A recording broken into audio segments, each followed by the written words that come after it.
Muito obrigado por escolher o Ministério de Vídeo e Áudio do Templo Batista Maranata. Depois de ouvir esta mensagem, visite o nosso site www.tbm.org.br. Nossa igreja oferece discipulado cristão, instituto bíblico e muitas oportunidades para o seu crescimento espiritual.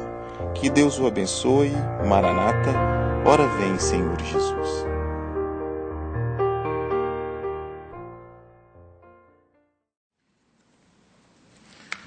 Abra sua Bíblia comigo, Salmo 127. O título desta noite é Proteja a sua família.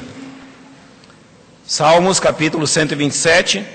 Nós lemos o capítulo no início do culto. Nós vamos apenas reler o verso 1. E eu peço que, se você puder, coloque-se em pé em reverência à leitura da palavra do Senhor. Salmos, capítulo 127, versículo 1. Se o Senhor não edificar a casa, em vão trabalham os que a edificam. Se o Senhor não guardar a cidade, em vão vigia a sentinela. Pai, nós temos a Tua palavra aberta diante de nós. E compreendemos que isso nos traz uma imensa responsabilidade. Porque, ó Deus, após ouvir a Tua verdade, podemos sair daqui sem nenhum reconhecimento que o Senhor tem o que precisamos, voltando as costas para Ti e permanecendo fazendo as coisas ao nosso modo. Mas também, ó Deus, podemos ser quebrantados e com um coração dócil aceitar a Tua instrução. O que eu oro pela igreja nesta noite, ó Pai, é que nós aceitemos a segunda opção, que com um coração realmente dócil e amoroso aceitemos a Tua instrução e o caminho que devemos seguir. Nós confiamos na ação do Teu Espírito Santo e nós dependemos dEle. Por isso nós oramos em nome de Jesus, o nosso Salvador. Amém. Podem se assentar, irmãos. Vamos falar nessa noite sobre família, sobre a criação dos nossos filhos, sobre a vida do casal, sobre a questão familiar. Mas eu quero começar por um ponto que eu creio que é importante no respeito ao entendimento de cada um a respeito do que devem fazer. Aqui o Salmo 127, verso 1 diz que se o Senhor não edificar a casa, em vão trabalham os que a edificam.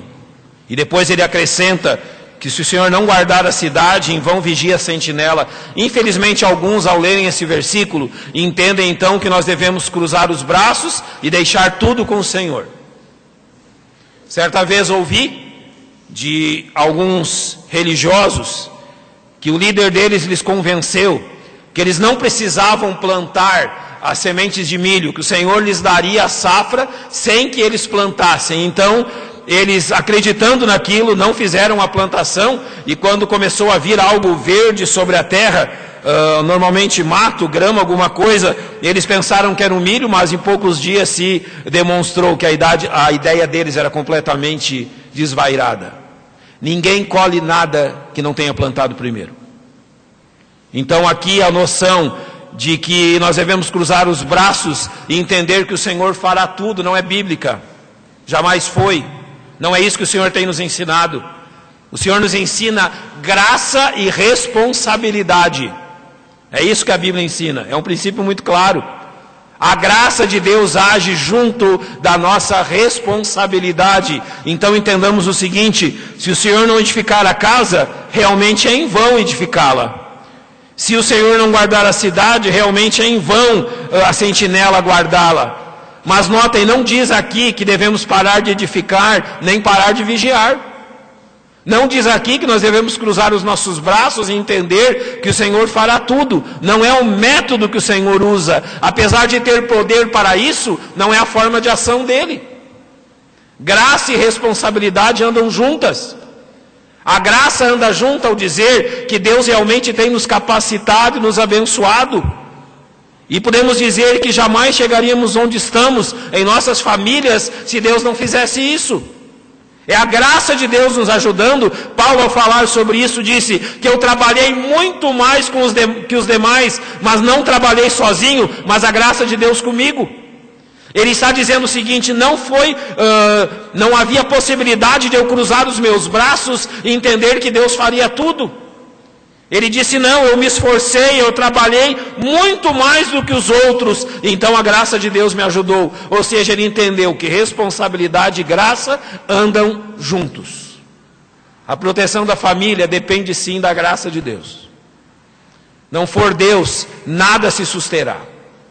Se não for a graça de Deus, nada se manterá. Mas a graça de Deus para isso usa a minha e a sua responsabilidade. Deus está trabalhando conosco.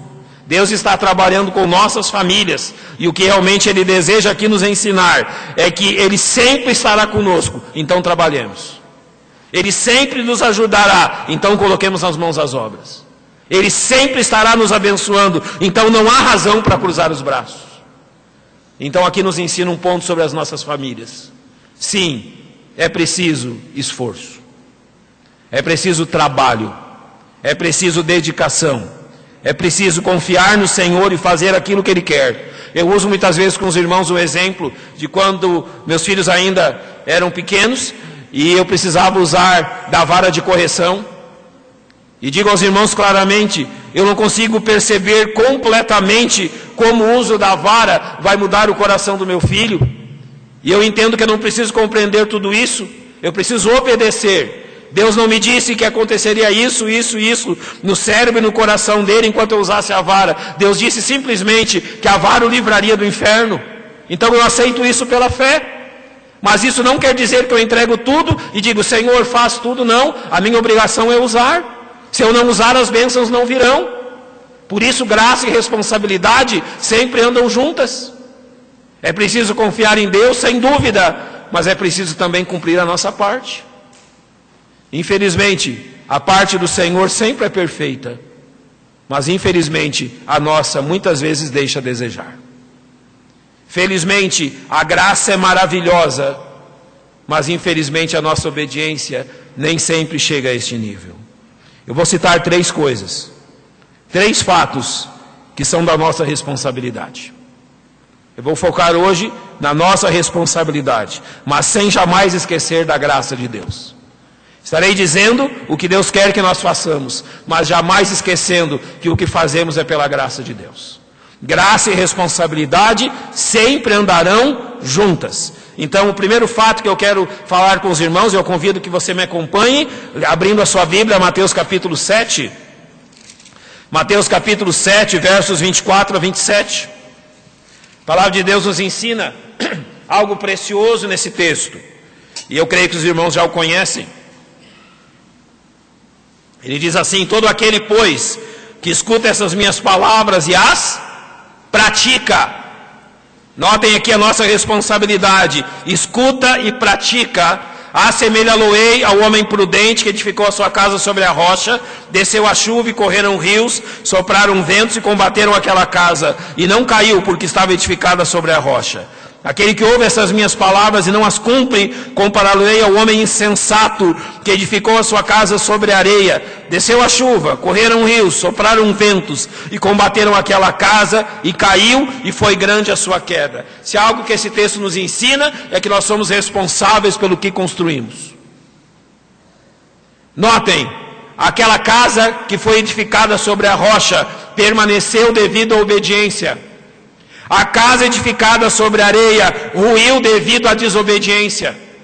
A instrução é clara, o bom senso é claro, e o Senhor Jesus Cristo logicamente diz: aquele que escuta e pratica o que está sendo feito, o que está sendo falado, aquele que pratica e põe realmente em prática, que usa aquilo que aprendeu, ele será um homem bem abençoado por isso.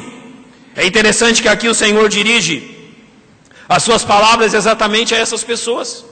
Pessoas que estavam ouvindo e não praticando. Pessoas que estavam sabendo o que deviam fazer, mas não o faziam. Pessoas que deviam construir com sabedoria e não estavam fazendo. Agora observe algumas questões sobre esse texto. Porque aqui parece que esses homens são muito semelhantes.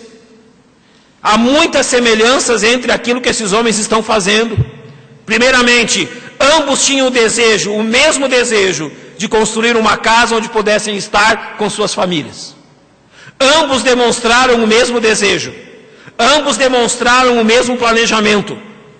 Ambos desejaram construir, pelo que entendemos no texto, suas casas no mesmo lugar, na mesma localidade, porque a mesma intempérie bateu sobre as duas casas. Então, se eles queriam o mesmo plano, eles escolheram o mesmo lugar para construir as suas casas.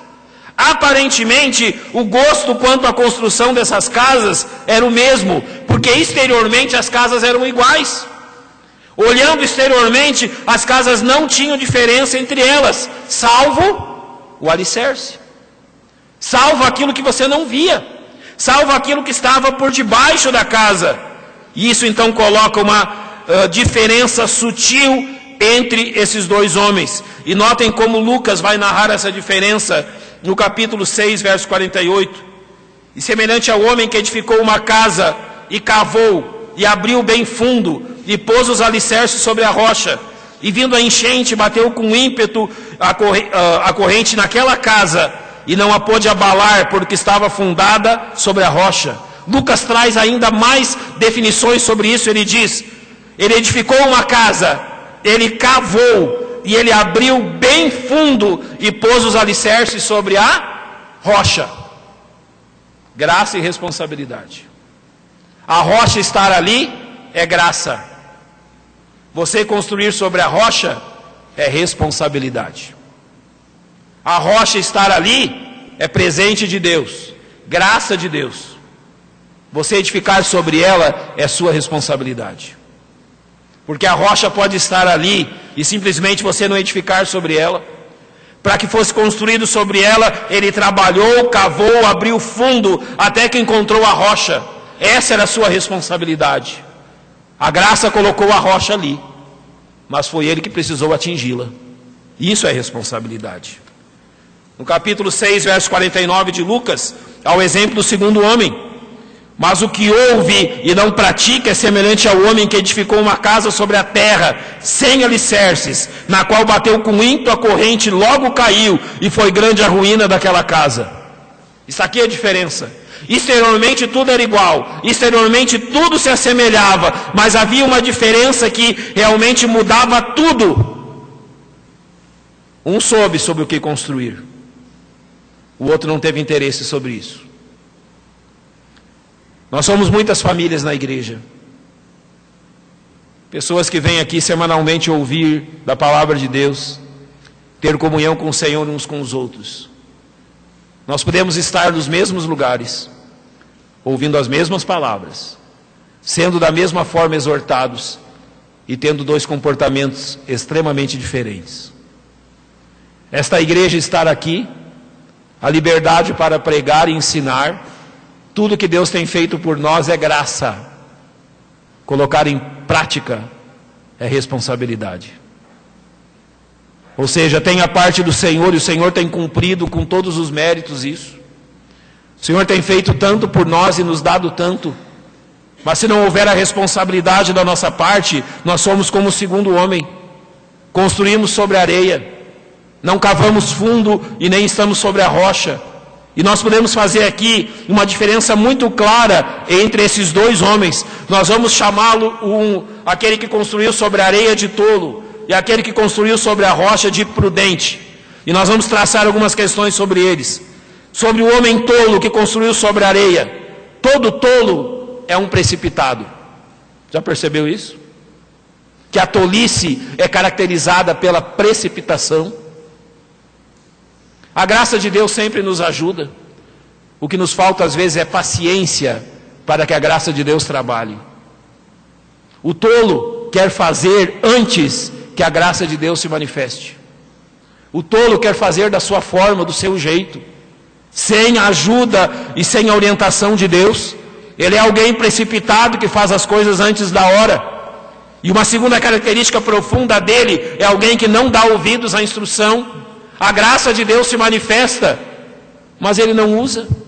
A graça de Deus o ajuda, mas ele quer fazer da sua forma, quer fazer da sua maneira, do seu jeito. Ele não dá ouvidos à instrução, não dá ouvidos àquele que Deus tem dito. Por que isso? Porque ele possui uma mentalidade que nunca pesa as consequências. Se há uma coisa que Deus tem, que Deus é que Deus não tem pressa. Deus não é precipitado. Deus não é tolo. Deus não é irresponsável.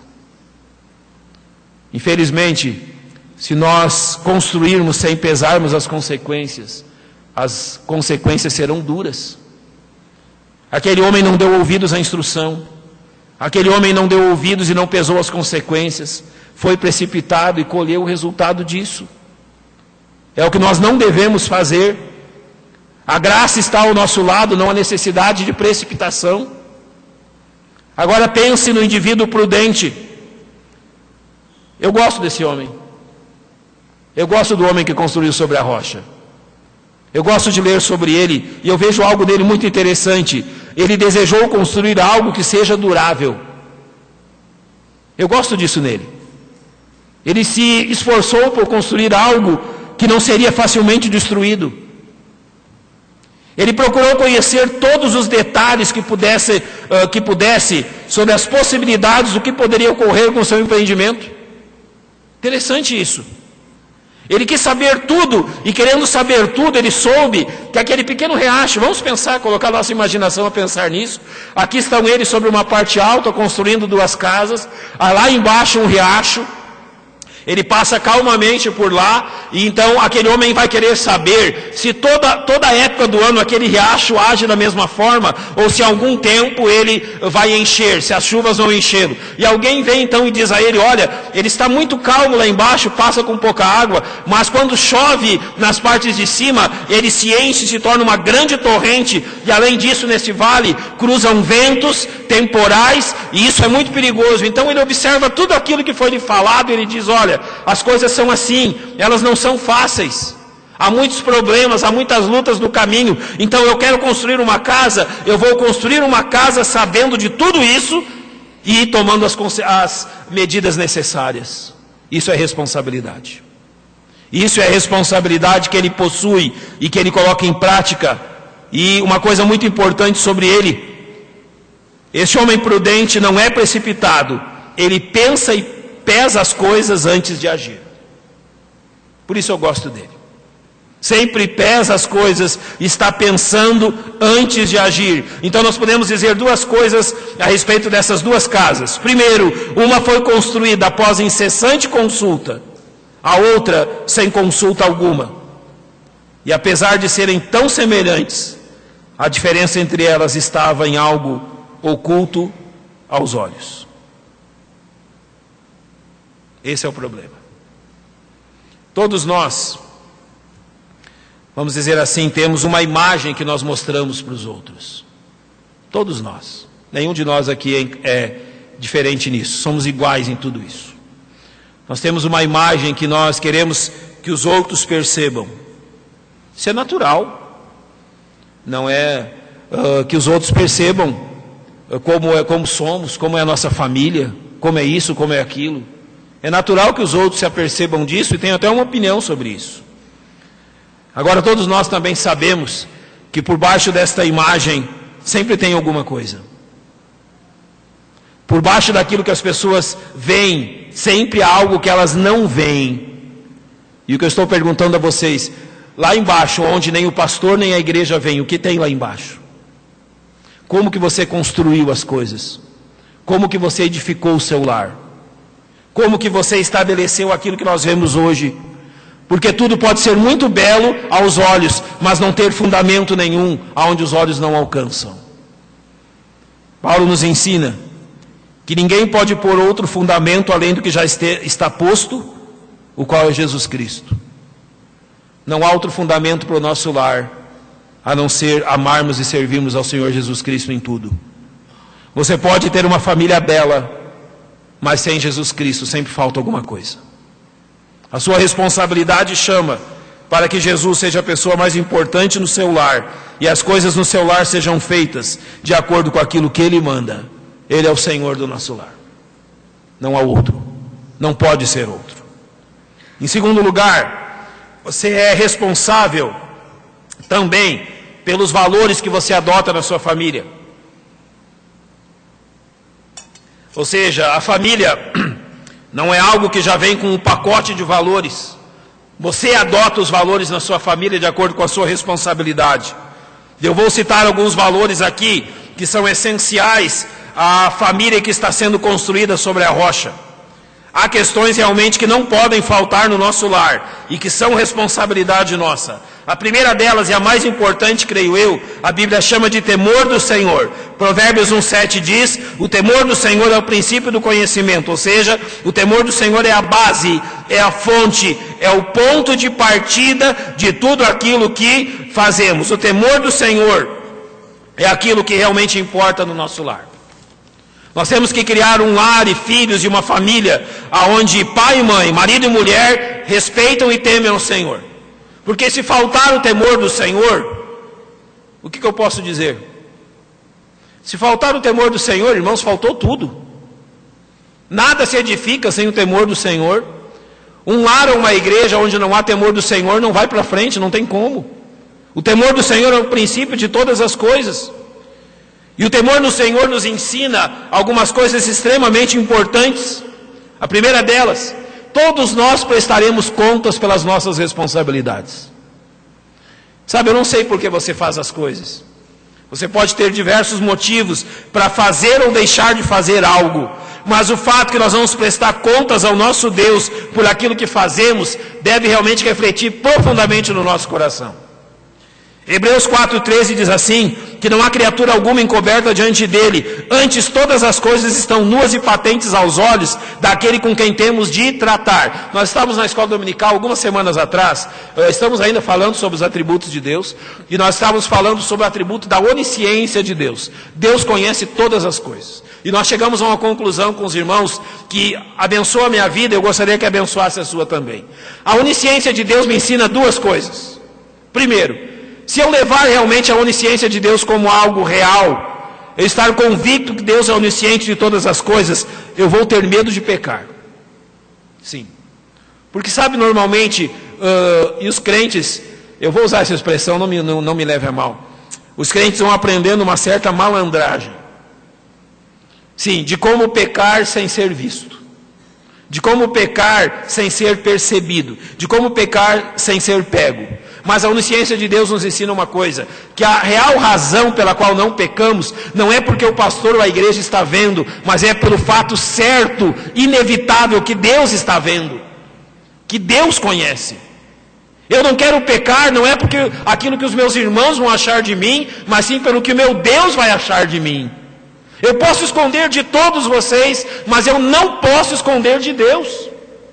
Temor do Senhor é isso, é o fato que eu não estou vivendo em pecado, não porque as pessoas não sabem, mas porque o meu Deus sabe. E eu não tenho como esconder isso dele. Isso me leva a uma segunda questão. Como Deus sabe todas as coisas, como Deus tem conhecimento de tudo, eu devo encarar a confissão de pecados como algo muito sério. Muito, muito sério. Se Deus é aquele que conhece a minha vida, que sabe dos meus pecados, eu devo estar em constante confissão de pecados diante ao temor do Senhor. É isso que eu devo fazer. Então essas coisas nos ensinam aquilo que Salmo 25, versos 12 a 14 nos falam. Qual é o homem que teme ao Senhor? Ele o ensinará no caminho que deve escolher. A sua alma pousará no bem, a sua semente herdará a terra. Notem aqui graça e responsabilidade. O Senhor o ensinará no caminho que deve escolher. O Senhor não vai colocá-lo no caminho. O Senhor não vai colocá-lo num ônibus que o conduz pelo caminho. O Senhor vai colocá-lo à ponta do caminho e vai dizer a ele: meu filho, ande por esse. Mas é responsabilidade do seu filho andar por ele. Cada um de nós terá que andar pelo caminho que o Senhor, pela sua graça, nos mostrará. E ele termina assim: o segredo ou a intimidade do Senhor é com aqueles que o temem, e ele lhes mostrará a sua aliança. Temor é responsabilidade, mostrar aliança é graça. Temor é responsabilidade minha, dar-se a conhecer é a graça de Deus, porque eu jamais mereceria. Graça e responsabilidade andarão juntos, sempre. Em segundo lugar, obediência. Além do temor, a obediência. Provérbios 1,8 diz: filho meu, ouve a instrução de teu pai e não deixe o ensinamento da tua mãe. Claramente a Bíblia nos exorta a isso, a darmos atenção àquilo que temos aprendido. Efésios 6, o texto talvez mais conhecido e que mais falamos em nossa igreja sobre a família, diz: vós filhos, sede obedientes a vossos pais no Senhor, porque isso é justo. Honra teu pai e a tua mãe, que é o primeiro mandamento com promessa, para que te vá bem e vivas muito tempo sobre a terra. Notem novamente: honra teu pai e a tua mãe, responsabilidade, para que vivas muito tempo sobre a terra, graça. Para ter a graça precisa ter a responsabilidade. Para ter o resultado precisa ter a responsabilidade. Para ter realmente os bons resultados da obediência, precisa ter a responsabilidade de obedecer. Claramente a Bíblia nos mostra isso. E ele diz: porque isto é justo, isso é uma manifestação de justiça. Você já percebeu na Bíblia quantas promessas há para a obediência? Já percebeu na Bíblia quantas promessas há para os filhos que obedecem os seus pais? Quando Paulo fala da nossa geração, para Timóteo ele diz que a nossa geração seria desobediente a pais e mães. Se você olha para esse mundo de hoje, ser desobediente ao pai e à mãe, grande coisa. Você obedece o seu pai, e daí? Você respeita o seu pai, e daí? O nosso tempo, a nossa era, a nossa sociedade não está nem aí para isso, e não valoriza ninguém que obedeça a pai e mãe. Eles consideram isso, que isso é tolice, que isso é coisa ultrapassada, que os nossos filhos não precisam mais disso. Mas deixa eu lhe falar uma coisa: é a nossa sociedade que pensa isso, o nosso Deus não pensa isso. E entre a nossa sociedade e o nosso Deus, eu fico com o nosso Deus. Possa a sociedade dizer o que eles querem dizer. Podem nos chamar de atrasados, podem dizer que nós somos duros demais, podem dizer que nós estamos atrapalhando a vida dos nossos filhos. Deus nunca nos deu nada que viesse atrapalhar a nossa vida, só nos abençoar. Então olhar para aquilo que Ele quer é o melhor caminho, e obediência é o melhor caminho. E em terceiro lugar, a separação de tudo o que não agrada o Senhor. Provérbios vai começar dizendo isso. E é interessante que Provérbios comece bem com esse tema, pois no verso 10 ele diz: filho meu, se os pecadores procuram te atrair com agrados, não aceites. Sabe o que Deus está dizendo logo no início de Provérbios? Você vai ter um problema, você vai ter uma luta, e a luta vai ser a seguinte: o mundo vai tentar te atrair te agradando, o mundo vai se mostrar teu amigo, o mundo vai se mostrar realmente um grande parceiro. Mas o que Provérbios vai nos ensinar durante todo o livro é que nós só temos um grande parceiro. E esse grande parceiro é Deus. O mundo vai nos voltar as costas quando nós menos esperarmos. Nossos amigos mundanos nos darão as costas quando as coisas não forem mais realmente boas para eles. Eu sirvo a Cristo há 35 anos. E eu jamais vi Cristo voltar as costas para ninguém. Eu já vi crentes fazerem as piores coisas, mas eu jamais vi Cristo desprezá-los. Se eu fosse contar a minha vida, o Senhor teria todos os motivos do mundo para voltar as costas para mim, mas Ele nunca fez isso. Isso é graça.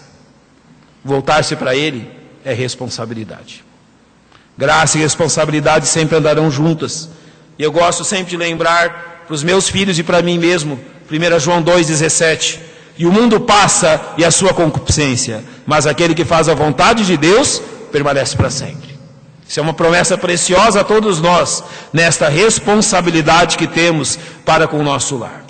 Em terceiro e último lugar, para nós terminarmos, seja um verdadeiro sacerdote do seu lar.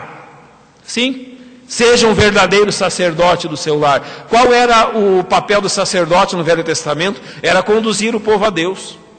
O sacerdote conduzia a adoração do povo a Deus, o sacerdote conduzia os sacrifícios do povo a Deus, o sacerdote estava ali entre Deus e o seu povo. Pais e mães, nós temos uma responsabilidade tremenda, sermos os sacerdotes do nosso lar, sermos aquele que no lar conduz os nossos filhos a adorarem e a servirem ao Senhor. E para mostrar isso, eu vou usar infelizmente um exemplo negativo. Está em 1 Samuel 12, abra sua Bíblia comigo. 1 Samuel 12, para nós então irmos encerrando esta mensagem. 1 Samuel capítulo 12. É o exemplo do sacerdote Eli. A partir do verso 12, nós aprendemos algumas coisas a respeito. Eu acho que eu anotei errado, não é, irmãos? Infelizmente, mas eu vou citando conforme eu tenho aqui, não há problema, os irmãos vão acompanhando comigo. Há uma grande questão aqui ensinando, ou melhor, 1 Samuel 2, irmãos. Desculpe aí, a mente já no final da semana já começa a cansar. 1 Samuel 2, não 12, a partir do verso 12. 1 Samuel 2, 12. Eram, porém, os filhos de Eli, filhos de Belial, não conheciam ao Senhor. É interessante aqui que a Bíblia está dizendo isso dos filhos do sacerdote. 1 Samuel 2, 12. A Bíblia está dizendo isso dos filhos de um sacerdote do Senhor. Isso é de certa forma impactante. Não devia ser assim. Dizer que eles eram filhos de Belial, filhos do mal, e não conheciam ao Senhor. Notem que depois diz assim, porque o costume daqueles sacerdotes com o povo era que, oferecendo alguém algum sacrifício, estando se cozendo a carne, vinha o moço do sacerdote com um garfo de 3 dentes em sua mão, e enfiava na caldeira, ou na panela, ou no caldeirão, ou na marmita, e tudo quanto o garfo tirava, o sacerdote tomava para si. Assim fazia todo Israel que ia a Siló. Realmente Eli era um homem temente a Deus, mas essa atitude dos filhos mostra que eles não tinham temor nenhum. Não. Eles não tinham aquilo que nós chamamos de vergonha na cara. Não tinham temor nenhum de fazer o que eles estavam fazendo. Eles não temiam nem ao povo, nem ao seu pai, e muito menos a Deus. E a atitude deles fazendo isso era uma atitude de grande agravo. Então depois diz assim deles: também antes de queimarem a gordura, vinha o moço do sacerdote e dizia ao homem que sacrificava: dá essa carne para assar ao sacerdote, porque não receberá de ti carne cozida, mas crua. E dizendo-lhe o homem: queime-se primeiro a gordura de hoje, e depois toma para ti quanto desejar a tua alma. Então ele dizia: não, agora hás de dar, e se não, por força a tomareis.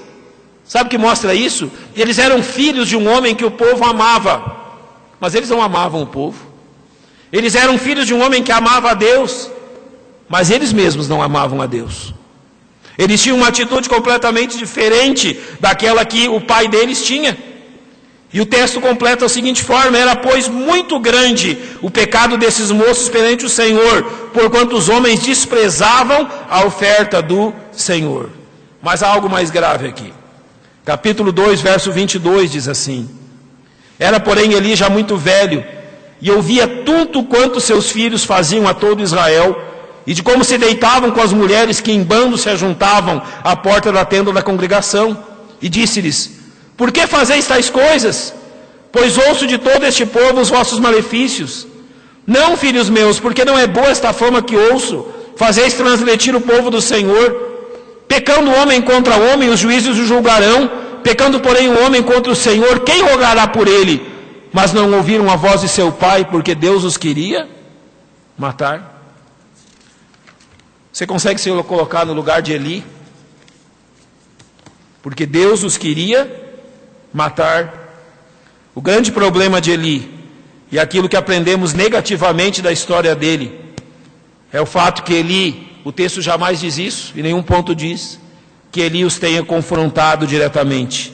A pergunta de Eli é: por que fazeis tais coisas? A resposta é clara: fazem porque são pecadores. Não é o porquê fazeis, mas o que vocês estão fazendo. Quando confrontamos, o porquê nós já sabemos. Nós queremos saber o que estão fazendo.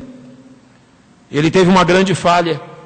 Ele não reconheceu o grande perigo, porque ele diz: olha, pecando o homem contra o homem, os juízes o julgarão. Pecando, porém, o homem contra o Senhor, quem rogará por eles? E uma das grandes falhas de Eli foi: ele os repreendeu, mas foi tarde demais, porque o Senhor já os queria matar.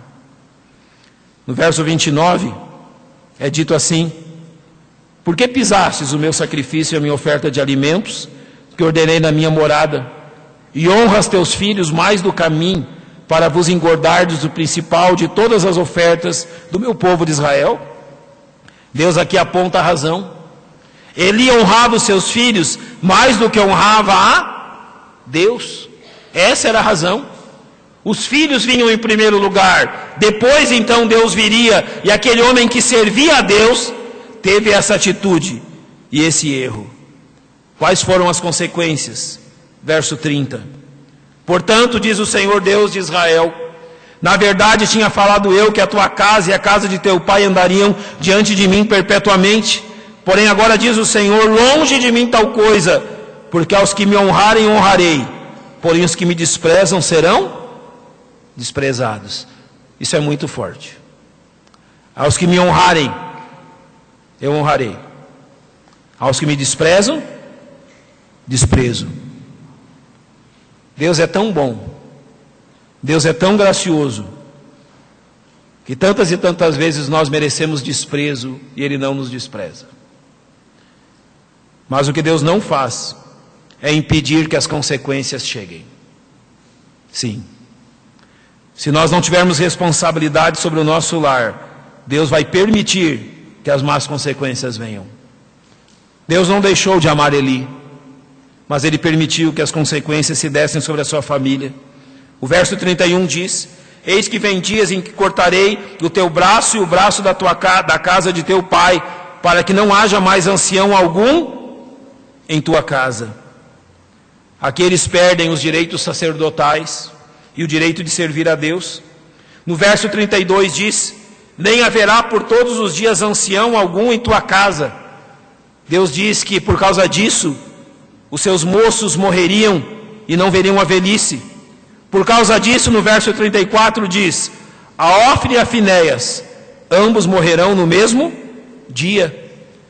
E principalmente, no verso 36 ele diz, que será que todo aquele que restar da tua casa virá inclinar-se diante dele por uma moeda de prata e por um bocado de pão e dirá, rogo-te que me admitas algum ministério sacerdotal para que possa comer um pedaço de pão.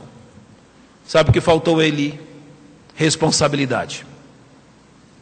Deus foi tão gracioso com ele, mas ele não foi responsável com aquilo que recebeu. Deus foi tão gracioso com ele, mas ele não agiu com responsabilidade em guardar as coisas que Deus lhe deu. Por isso ele perdeu tudo e sofreu as consequências. Isso nos ensina algo. Nós somos sim sacerdotes do nosso lar. Nós temos sim que cuidar o que entra ou o que não entra no nosso lar. Nós temos sim que cuidar aquilo que é feito ou deixa de ser feito no nosso lar.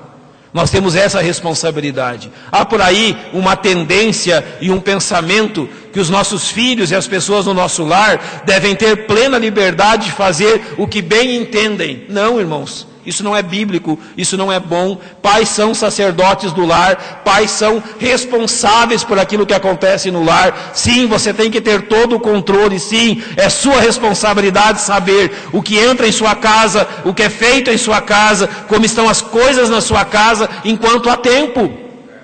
Você precisa sim ser responsável por tudo aquilo que Deus lhe deu, porque de todas as coisas que Deus lhe deu, tudo aquilo que for material vai ficar aqui, mas as coisas mais preciosas ainda podem ser encontradas no céu, que são os nossos filhos.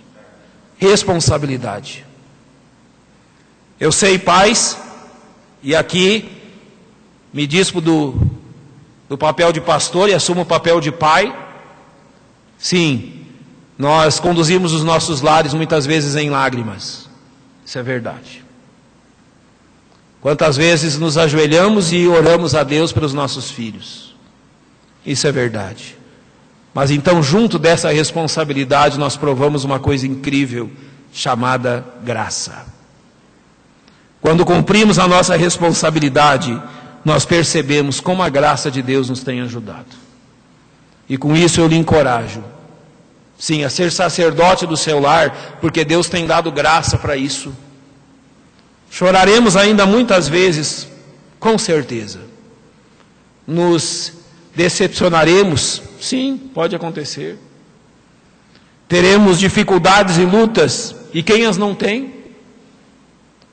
Mas a promessa da palavra de Deus permanece, que a graça de Deus estará conosco. Então nós não desistimos, permanecemos firmes na nossa responsabilidade. Salmo 127, 1 e 2 diz claramente: se o Senhor não edificar a casa, em vão trabalham os que edificam. Se o Senhor não guardar a cidade, em vão vigia a sentinela. Inútil vos será levantar de madrugada, repousar tarde, comer o pão de dores, pois assim dá ele aos seus amados o sono. Se for necessário levantar de madrugada, levante. Se for necessário repousar tarde, repouse. Quando houver a necessidade de comer o pão de dores, coma. Porque você tem a certeza que a graça de Deus está com você. Porque você tem a certeza que o Senhor edifica e o Senhor vigia. Então faça tudo o que está debaixo da sua responsabilidade. E acima de tudo, descanse na graça de Deus. A tarefa é difícil? Falo como pai, claro que é. A tarefa é espinhosa? Falo como pai, claro que é. Mas é tão bom andar com Deus. E é tão bom confiar nele. Permaneçamos confiando nele e cumprindo todas as nossas responsabilidades. Eu creio que é isso que a Bíblia nos ensina. Pai Santo, nós te louvamos. Agradecemos.